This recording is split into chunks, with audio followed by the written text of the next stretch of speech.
Will you guys find it? I just realized that the prep was missing the Sovereign Artsakh link, so I'm going to sit here and vamp until I see you guys popping in. I'm going to vamp because there was no Sovereign Artsakh link until just now. So, anybody here? There you are. Lucas found it. First one in. Yeah, sorry about that, but there was looks like a change to the back end mechanism here. I'm like, wait, I'm supposed to add another channel. Where is it? How do I add the channel? Carrie's in, Lucas is in. Yeah, let's see. Did I just get a text from somebody saying, we can't find it. We can't find it. Hold on a second. I'm coming. Let's see. My phone did buzz. Can't find it. Where are you? Maybe. Oh, no, that was, thank you, Lucas, for posting it so quickly. All right, Mike Johnson's here. All right, good. That was you, yeah. I love technology. We're connected, people. We are connected. All right. Let's just, I'm going to read a couple of these articles. This is a Armenian periodical website that I've met the lady who runs this. She's young. She's might be in her 30s, but seemed like she was probably maybe in her late 20s, mid to late 20s. Runs this as I think it's mostly just news from Armenia for the rest of the world. And Daniel Decker, my co-host, just so you guys know, he has not abandoned me. He just got a job that conflicts. he was on a job search and he got a job that he felt he needed to take, which I think he did. And but it's teaching at a school, which puts him in a classroom at this time every day. So he'll be back. We'll figure it out. I probably need to. I like doing these live. To have him now on, we'd have to pre-record or change the time of the show. So, all right, let's see. What are you saying? They speak Assyrian. Who's they? Speak Assyrian. What I'm? Oh, is it? Are you reading something here? Armenian. Which one is he looking at? Maybe, what are you talking about, Mike Johnson? Because Assyrian is one of the groups that were actually genocided. No, they speak Armenian. So there are an ethnic group called the Assyrians, yes, that still live. That's the same biblical group, the Assyrians from the Old Testament. Yes, they exist, but they don't have a country. And that's one of the, well, here's a little informational. They speak Armenian. The Armenians speak Armenian. It's its own language. It might actually be the language that Adam and Eve spoke. I've entertained that idea, right? There was a first language. And Armenian is an ancient language. Anybody that does a study of linguistics and language, if you get to Armenian, you're like, oh, this is unique and different and disconnected from every other language. It did not arise from some previous language that still exists. It's a 5,000-year-old language at least. It predates the Jewish language. The culture, Armenia predates Israel, right? It's an older culture, and it's a culture that God created back then, knowing that he had chosen them to be the first Christian nation, right? So this is, it's kind of a bunch of epiphanies going on as I'm doing this project, but yeah, no time to study. I know. There's just not enough hours in the day. I'm grateful that God has allowed me to dive deep into this so that I can give you guys information like that. All right. So Assyrians, one of the issues is Assyrians will claim to be the first Christian nation. It's the only other group that has a claim, right? It's the only other group that has a legitimate claim to the distinction of being the first Christian nation. And some of them say it, right? Some of them believe it. But it's the Armenians, right? I'm just going to say that my historians are all like, no, it's the Armenians. They may have been second, may have been a close second, but the Armenians were first. And another distinction is Armenia still has geographic territory, whereas the Assyrians are just out of luck. After World War I and the genocide, their territory was completely consumed or devastated by Turkey, the Ottomans, and Armenia still had some territory that was outside the Ottoman Empire that was on the Russian side.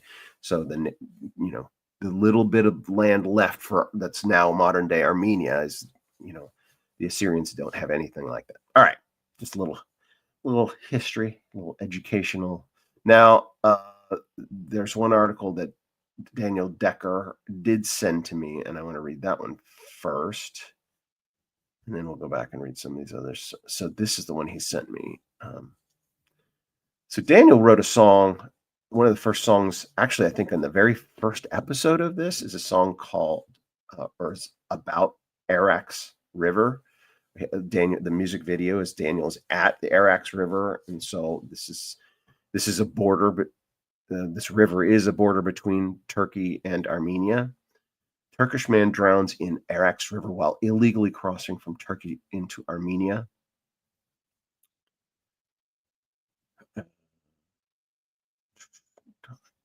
Can I close? Let's see if I can get rid of that.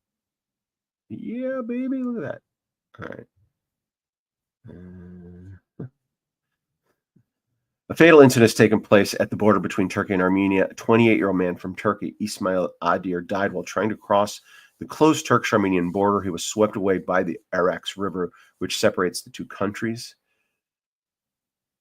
So, I mean, first of all, the distinction about a border and crossing a border from one country to another. Like here in the United States, the border crossing, it's like thousands per day that we were plagued with for several years. So this doesn't ring the way it really should, right? For us, it's like, oh yeah, I heard of illegal border crossers drowning in the river. I heard that fairly regularly in the news cycle. So it's like you kind of get jaded by that. But that's because we have an open border, or we have had an open border that's now being closed. And so, the openness of the border increases the danger, right? If people think they can get in freely, they just see the land on the other side and they don't look at the dangerous flow of the river and they just hop in, think they're going to get across. And then, so, having an open border is complicit in some of those fatalities. You have to close the border. That makes it safe. That was a digression. So here we have one person, actually he was with a group of others, but one of them trying to get across and passing away. And it's news, right? They do an article about the one guy dying, whereas in the United States, you just hear multiple. So this is, a very distinct issue, comparing and contrasting with borders. All right. He was swept away by the Artsakh River, which separates the two countries. According to Turkish news sources, Adir was not alone. He had 3 friends with him when they attempted to cross into Armenia illegally. Okay, I know they're adding illegally, so you understand that it's a closed border, but it's anybody crossing is automatically illegal. The group made their way to the border in the Turkish province of Igdir, Western Armenia, a region that lies near Armenia. During their dangerous journey, Adir fell into the river and disappeared. Poor guy. Yikes. His friends, shocked and unable to help, quickly contacted Turkish law enforcement for help. A search and rescue operation began immediately. Turkish authorities and emergency teams rushed to the scene and began looking for the missing man along the riverbank. After hours of searching, the lifeless body of Ismail Adir was found in the Artsakh River on the Turkish side. His death is now the subject of an ongoing investigation. In other words, these guys are probably being investigated by the Turks for why are you guys doing this? After hours of the heartbreaking incident is another reminder of the decades-long closed border between Armenia and Turkey. The land border between the two neighboring countries has been shut since 1993 after Turkey closed it in response to the war in Artsakh and to support Azerbaijan. While Armenian and Turkish officials have talked in recent years about normalizing and reopening the border, little progress has been made. Political tensions, especially Turkey's refusal to recognize the Armenian genocide and its close alliance with Azerbaijan, remain serious roadblocks. Right, so it's an incident that emphasizes, well, that should emphasize for the world a political quagmire that is 100% current. Right, this is not a thing of the past. All right, let me go back to this. I want to here. Let me read this one. I just saw this one. We'll get to this other one here in a second, but declassified CIA documents reveal the U.S. government's secret search for Noah's Ark. So, being immersed in the Armenian community, let me just be straightforward. So, Mount Ararat is the national symbol of Armenia, with good reason, right? It's this gorgeous mountain, it's freestanding mountain out in, and it is, every Armenian and a lot of other people are absolutely certain and convinced that that is the Mount Ararat where the Noah's Ark ran aground, right? Where its final resting place, that is the mountain. In some other research, that I've read, there's a case that Ararat, as mentioned in the Bible, refers to a range of mountains rather than a singular mountain, right? So there's the argument made. I haven't pursued it to find out, if that's, the source sounded legit, made legitimate arguments, and I don't have a problem with that, right? If that singular mountain isn't the actual mountain and it's a range of mountains, it's not far, right? Like the Caucasus Mountains, if you look at it, it's like this huge mountain range. There's a region of that is suggested as possibly. So it's still in the general vicinity, not real close because Mount Ararat's by itself. But that's an argument, right? That Noah's Ark may be nowhere near Mount Ararat. It may be over in this other mountain range. That's out there, right? So I'm not committed one way or the other, right? But I kind of have to walk circumspectly when I'm around certain Armenians that, this is a point of pride. This is their national monument, and it's, they are convinced that it's Noah's Ark. I've even heard people say, yeah, they found it, and then the Russians sent missiles and destroyed something, so you can't have access. Right? There's all kinds of different stories, and I smile and nod and listen to them. So let's see what this says. I have not read this yet. Declassified CIA documents reveal the U.S. government's secret search for Noah's Ark. Secret search. This depiction. Look, there's a whale tail in the picture. That's funny. It just emphasized to everybody. The fish weren't on the ark, but the whales are off all right. For centuries, historians, archaeologists, and religious scholars have been fascinated by the story of Noah's Ark. According to the Bible, Noah built a massive ship under God's command to save his family and a pair of each animal species from a catastrophic flood. However, no physical evidence of the ark has ever been found until now, perhaps. And so that line right there, however, no physical evidence of the ark has ever been found. You're going to get a bunch of people disputing that, in particular Armenians, because this is their mountain, right? And they're like, no, it's been found. This guy brought back some wood, blah, blah, blah. You'll have people that are convinced that it has been found, and across Christendom as well.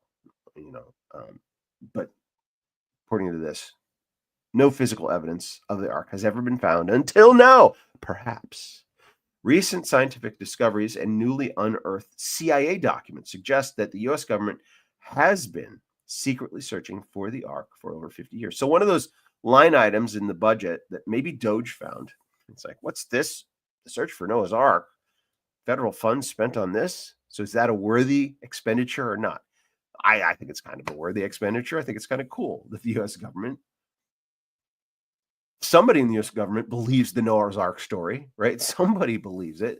To expend some resources on it means that people actually believing it. So that's why I think it's a good thing. Scientists have recently declared that a boat-shaped mound located 18 miles south of Mount Ararat, south of Mount Ararat in modern-day Turkey. So I've been over there. I've been close to it. Formerly Western Ireland, may be the fossilized remains of a massive vessel. Their research, based on soil analysis, revealed traces of clay-like materials, marine deposits, and remnants of ancient marine life. These findings indicate this region was once covered by water, which supports the possibility of a historical flood event. So there's Mount Ararat. It's the one on the right, and then on the left is I forget what it's called. It's another peak. And from this angle, it looks like they're almost the same height, but this is an angle that it's deceptive. Mount Ararat is quite a bit taller than the other peak. The research was conducted by a team of experts from Istanbul Technical University, Agri Ibrahim Sisin University, and Andrews University in the United States. According to their statements, our studies show that this region harbored life in that period, and that at some point it was covered by water, which reinforces the possibility that a catastrophic event of great magnitude occurred. While this scientific discovery is groundbreaking, a recently uncovered CIA document suggests that the U.S. intelligence agencies have known about this site for decades. A 4-page report titled "Report Re Noah's Ark," Report Re Noah's Ark details how the CIA secretly searched for the Ark's location for nearly 10 years. Beginning in the 1950s, the agency used satellite imagery and spy planes to scan Mount Ararat and surrounding areas for signs of the legendary ship. Declassified CIA files reveal that the U.S. government has been interested in this exact location since at least 1957. Between 1974 and 1982, the CIA ramped up its efforts using high-resolution images for surveillance aircraft and satellites. The director of Central Intelligence personally requested that the agency investigate any potential evidence of Noah's Ark. One notable figure involved in this effort was Lieutenant Colonel Walter Brown, a high-ranking U.S. Air Force official. According to reports, Brown urged the CIA to develop advanced technology specifically designed to analyze satellite images of Mount Ararat in search of the Ark's remains. Despite decades of investigation, the U.S. government has continuously denied that it possesses any evidence proving the Ark exists, proving the Ark's existence. And so here's the, I don't know, pragmatic side of me. It's like, it's one mountain. It's been searched, hiked, combed over multiple times. But I shouldn't say that. I've never been up the mountain, but it's like, you'd think that if it's there, they're going to find it, but it's also covered with ice and, things change, blah, blah, blah. So you'd think, wouldn't we have the technology just to definitively know by now? That's just in the back of my mind. But, multiple Freedom of Information Act requests for the release of satellite photos taken during the CIA search have been rejected. FOIAs are being rejected. Officials have cited national security concerns as a reason for keeping these images classified. National security concerns. Maybe those pictures are maybe there's a military base over there somewhere close by too. Just kidding. Don't want to start conspiracy theories. The refusal to release these documents has fueled speculation that the government may know more than it is willing to admit. That's the argument from silence. It's like, well, they're not telling us, they're not releasing these things. They have something to hide, right? That's our tendency. Some researchers believe the classified photos might contain undeniable proof of a man-made structure hidden beneath the Mount Ararat's rugged terrain. Here's some document excerpts. The discovery of fossilized marine remains at this.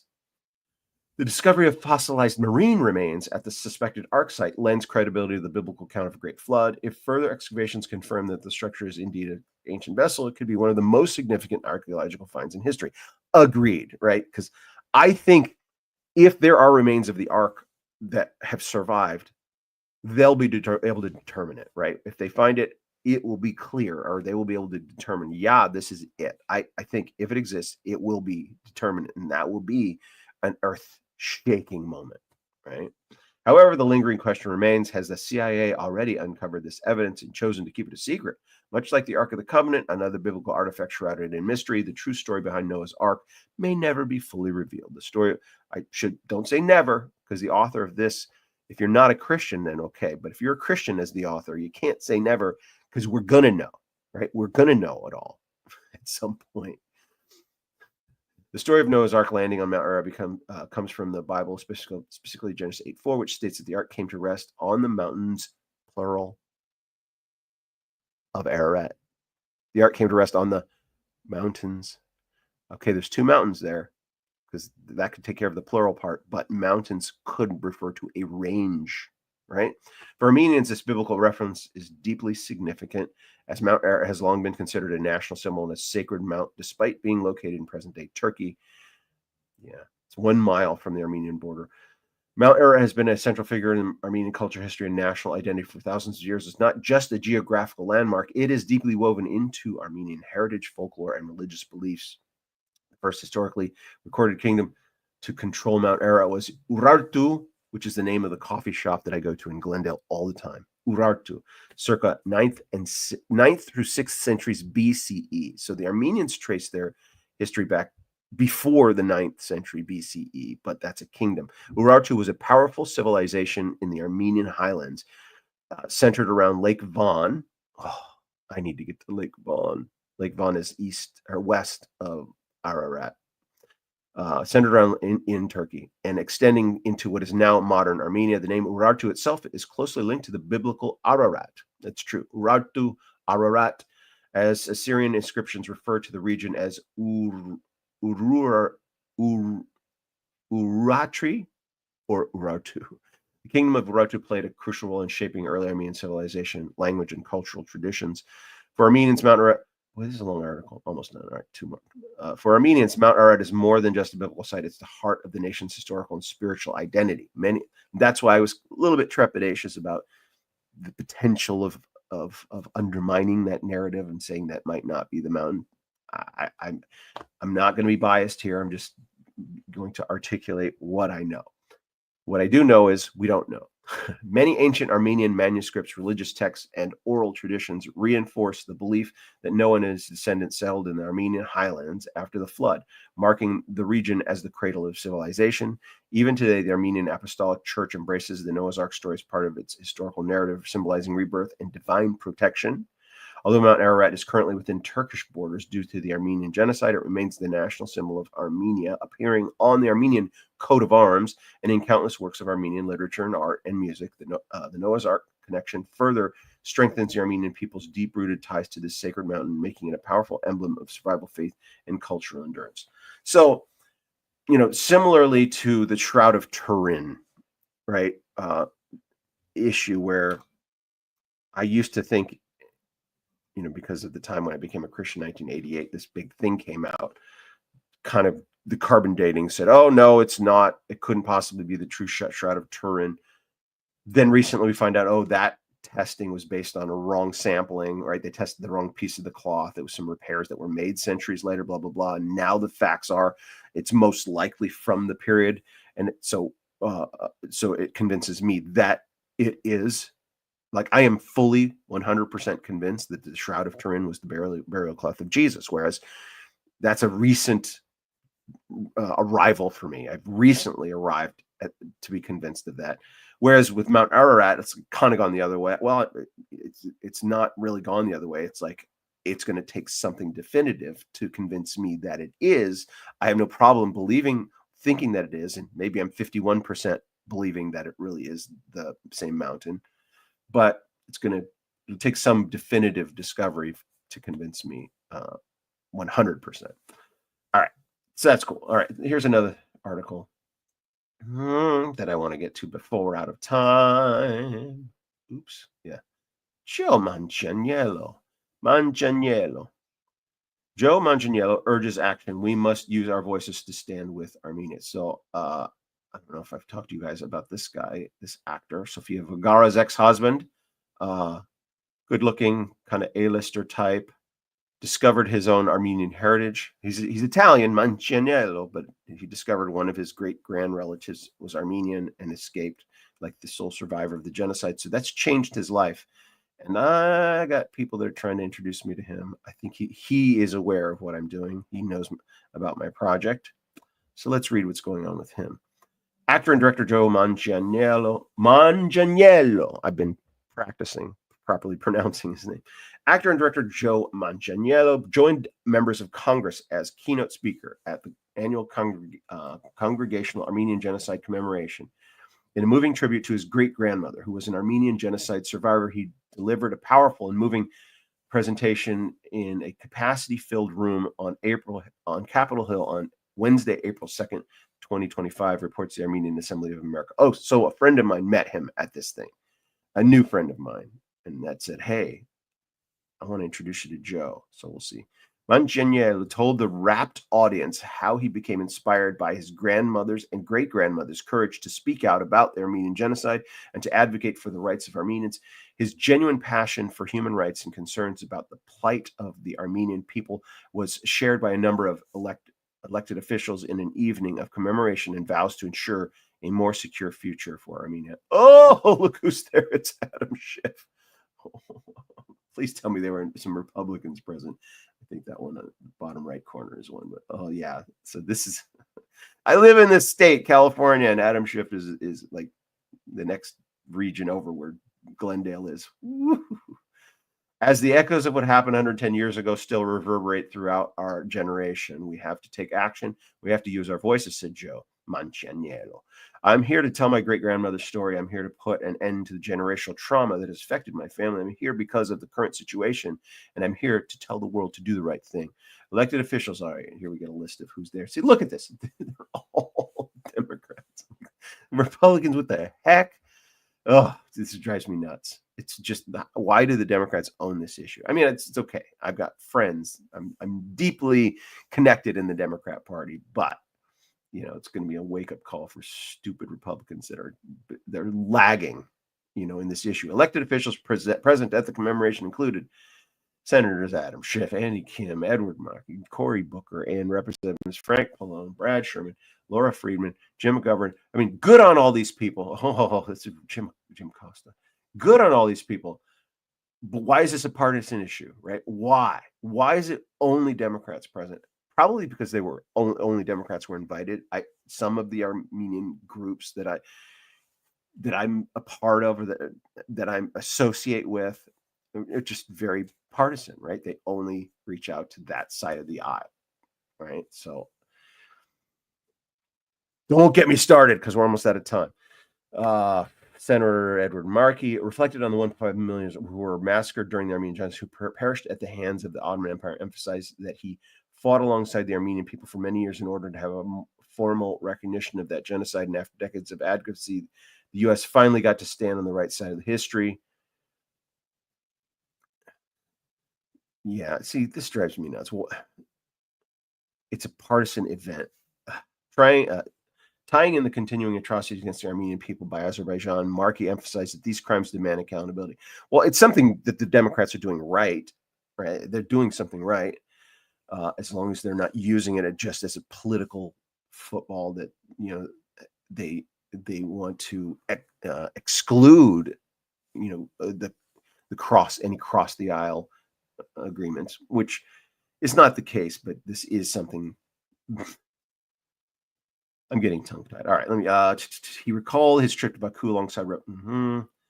We cannot ignore Azerbaijan's ongoing occupation of Armenian sovereign territory. All right, saying good things, saying the right things. But it just drives me nuts that they have these events. Oh, I know this person, Talin Yakubian. Assembly co-chair Talin Yakubian stated that it was heartbreaking that Armenians are still facing existential threats 110 years later, as she reflected on testifying before Congress and advocating alongside 80 passionate and dedicated college students on Capitol Hill. It is a problem. It kind of defeats the purpose that it's only one political party here. And I think it's a problem for the people putting on the event, right? It's a problem for them to only invite Democrats, right? It's not, right? And I'm, okay, maybe some Republicans were invited and decided not to come, but it is a problem that it's a partisan issue. Sorry, but we're going to change all that. We'll fix it all. All right. Time is almost up. So There we go. Love you guys. I'll see you tomorrow.